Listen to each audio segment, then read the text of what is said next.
Through his use of logical appeals, George Burmeister reveals a lot about the ongoings of America in his diary.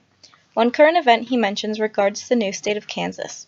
He writes in his diary, "Kansas has come into the Union as a state." This brief fact, which Burmeister states so simply, was a huge victory for the Union and the root of a lot of trouble in America. In order to even apply for statehood to America, Kansas needed to decide whether it would be a slave state or a free state. According to History.com, the 1854 Kansas-Nebraska Act demanded that the state make this decision based upon popular sovereignty, or voting. Although most Kansas residents were homesteaders and not interested in slavery, Kansas was not easily going to enter the Union as a free state. This was due to Kansas's neighbors over in Missouri. According to PBS, Missouri was a slave state and its residents were adamant on making Kansas the same. Missourians crossed the border into Kansas to cast fraudulent votes for a pro-slavery legislator. PBS states that of 2,905 registered voters, 6,307 votes were cast. Not surprisingly, only 791 of these votes were against slavery.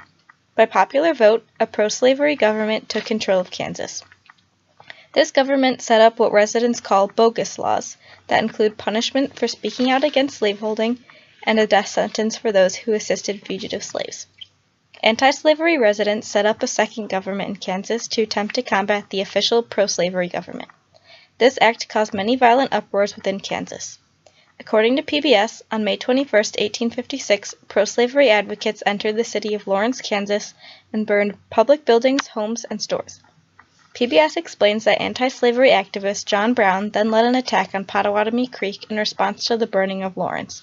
Brown, along with his 4 sons and other anti-slavery extremists, dragged 5 pro-slavery men from their homes and beat them to death.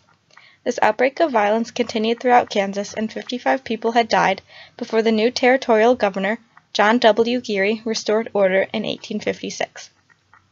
As told by PBS, Kansas drafted both pro-slavery and anti-slavery constitutions, but in the end, the anti-slavery one came out on top.